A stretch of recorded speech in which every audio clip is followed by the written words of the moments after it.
Good morning, everybody, and welcome.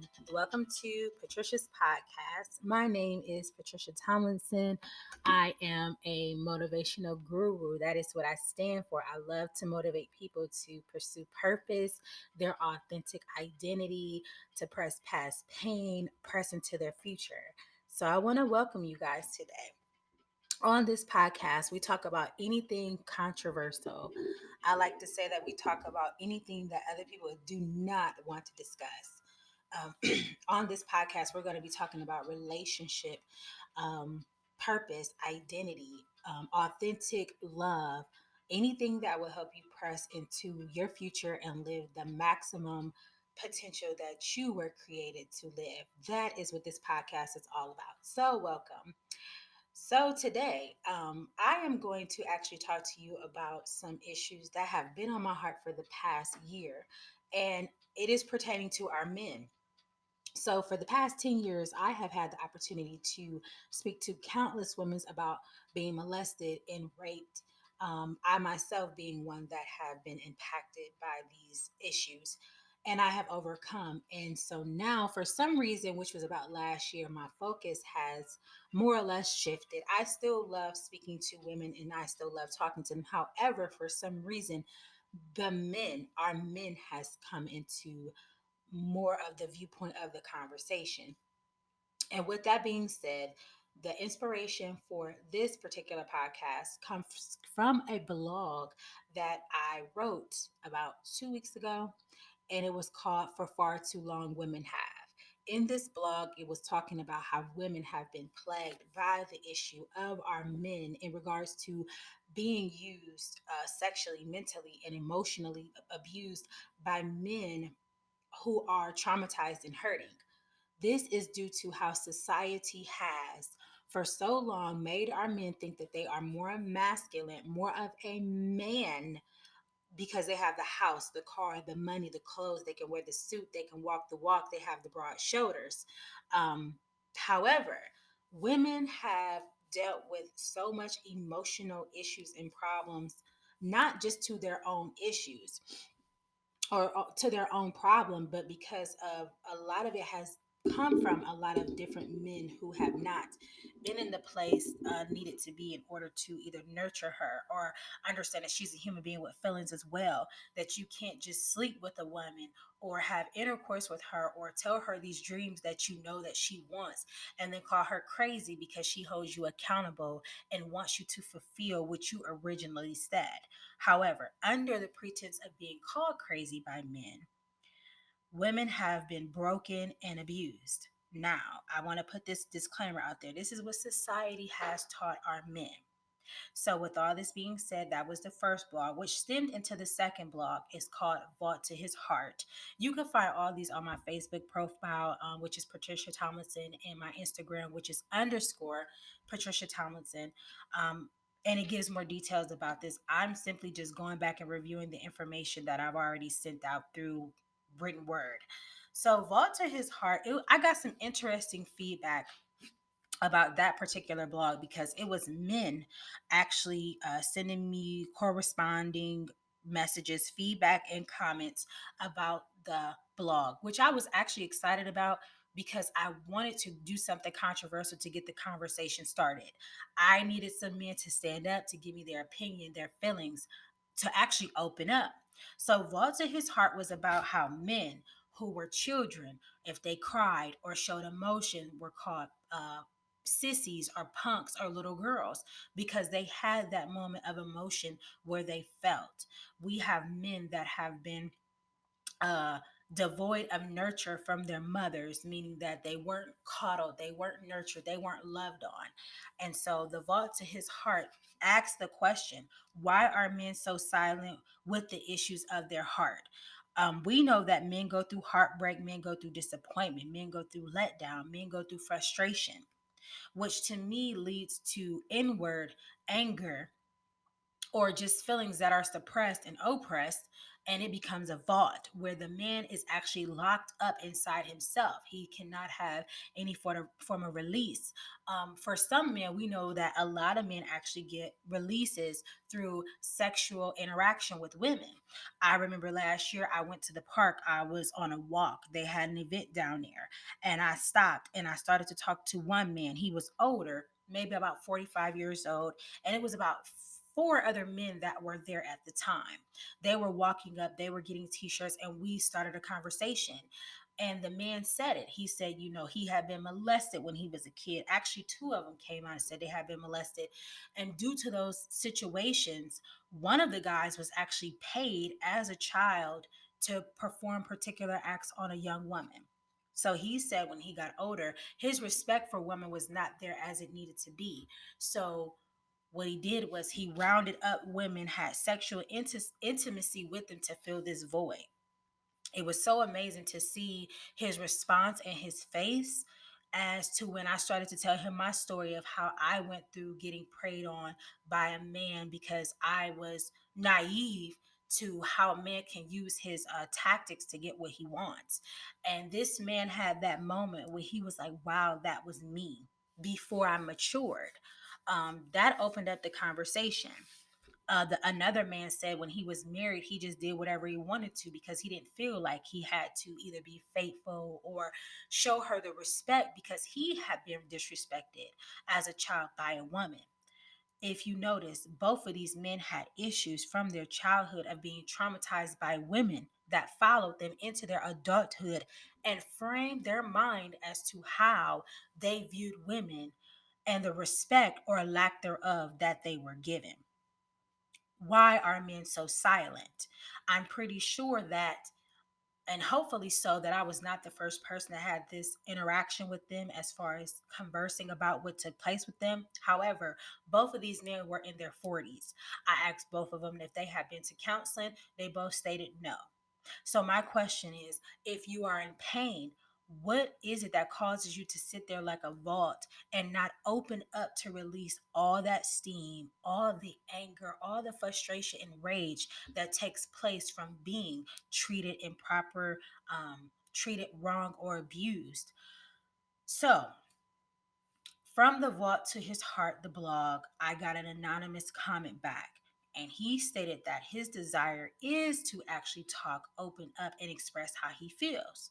However, he stated that once he does that, if he makes a mistake, if he does something wrong or says something wrong to the woman, she then takes the comments or information that he's given it, uses it as ammunition to shoot back at him, causing condemnation or guilt or making him feel less of a man.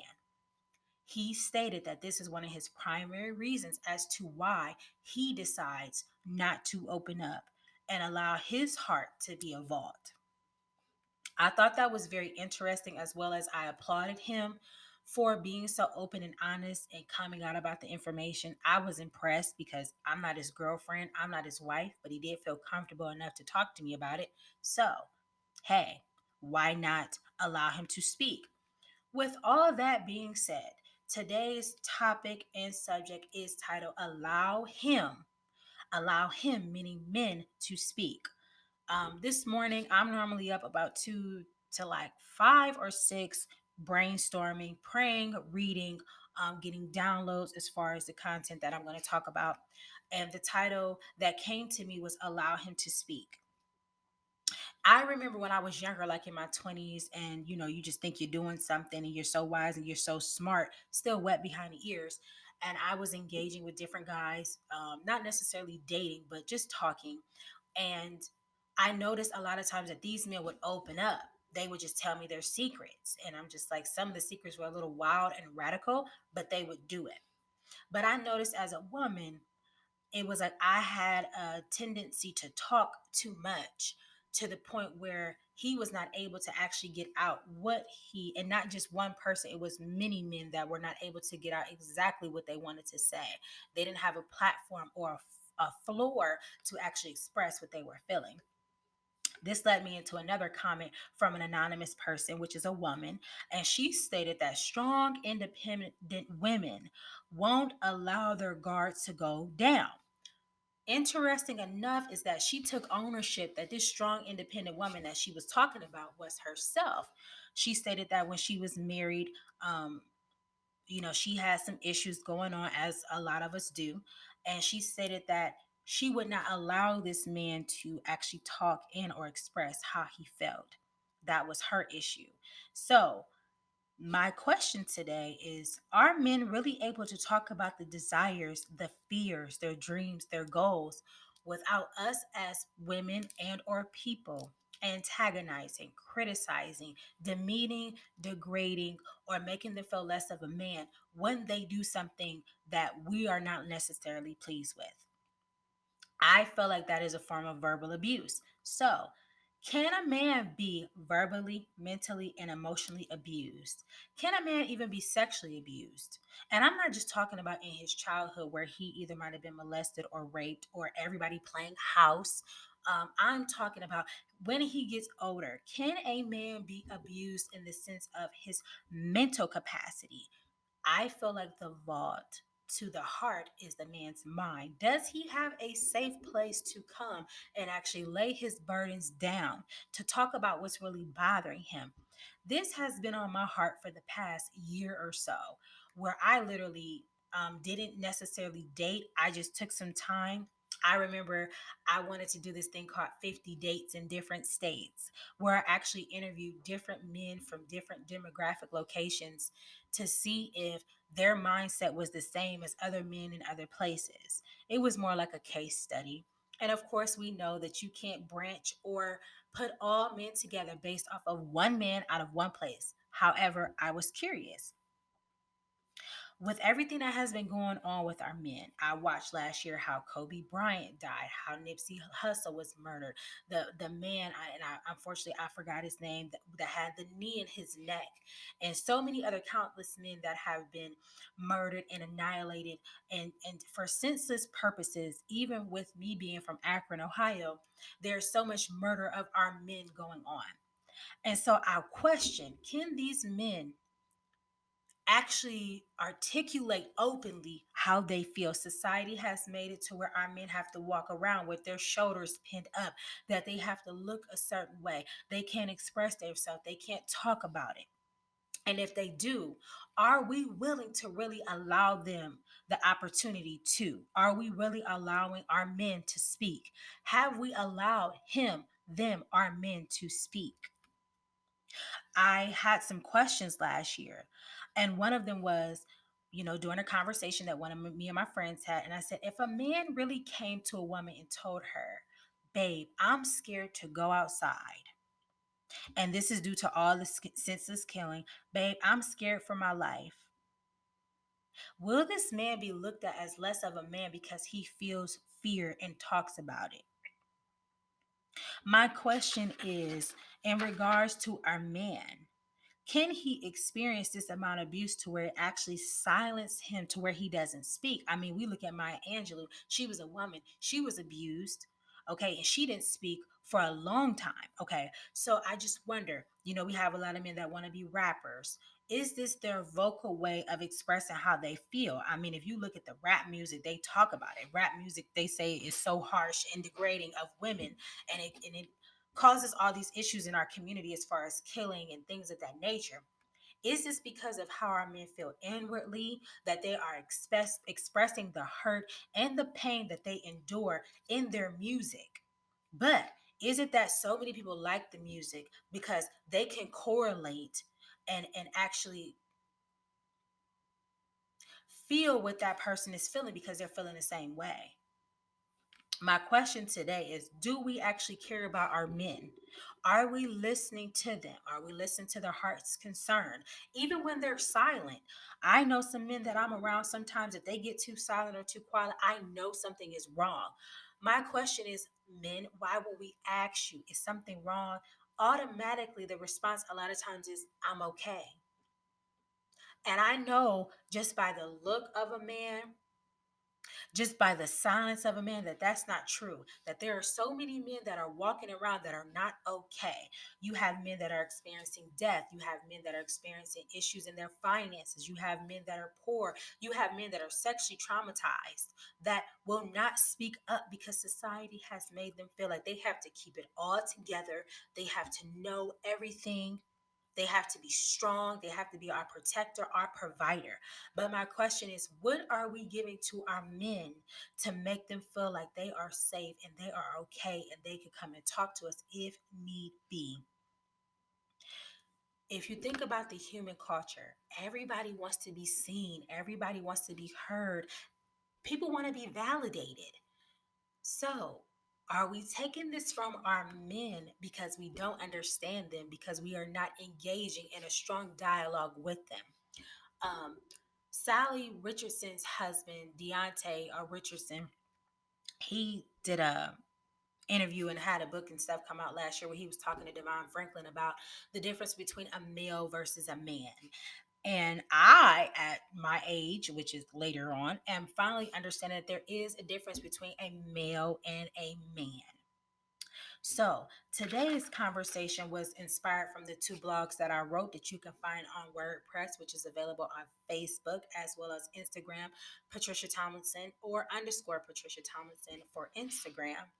And my question to you, just think about it. Don't get upset like, well, he did this to me and he hurt me and he did this and he did that. Take yourself out of the box and ask yourself, what made him do what he did? Is he hurting? We know it said that hurt people hurt people. They said that there is a bitter black woman. Trust that there is a bitter man. But is it because he feels like he's not being listened to, he's not heard, that his feelings are not being seen? Or validated, or does he even feel like he matters? My heart's cry right now is, of course, for the community. Of course, it's for women. Of course, we as women, we can sit together, we can have lunch or dinner, we'll talk about the concerns of our heart, and then we'll get a little bit of wisdom, and then we'll keep it moving. In regards to our men, I don't necessarily know if that is what is going on with the caliber of men that I've talked to. Majority of them have sat there in silence and really just withered away because of all these traumatic things that have happened to them that they've had to pin up in the vault of their hearts. So I'm curious, y'all leave comments, feedbacks as to how we as women or people can help our men. Men, if there's some strategies or tips that you have learned over time, please share them with us. We don't want to overlook you. You are so important to us in our community, in our lives. We need your wisdom. We need your insight. We need your feedback. So, thank you so much for listening today. Of course, I'm going to keep blogging. I'm going to keep writing about particular subjects that come to my mind through conversations. Um, I really want you guys to think about this over the weekend. How can we help our men open up, become comfortable with the notion of talking? Because a lot of men are not going to go see a counselor, they're not going to go see a shrink, they're not going to go and see somebody. So a lot of times we as the women and our people are their therapists, that they could come and lay on our couch and simply be calm and talk. Are we allowing our men to talk? Are we allowing him to speak? Thank you so much for tuning in. I'm going to bring more content. You guys can leave a comment. You guys can direct message me on my platforms. Let me know subjects and content that you want to talk about. I love doing these podcasts. I think it's just a beautiful way to have an open forum just to talk. But I don't want you guys to listen to me. I want to know your feedback as well. Don't forget to subscribe to the blog. Don't forget to send it to someone that may be in need. Don't forget to leave a comment. I am so interested in what you guys have to say about this subject. So just remember that you are loved. God loves you. I love you. And I want you to be at peace. And I'll see you back for my next podcast.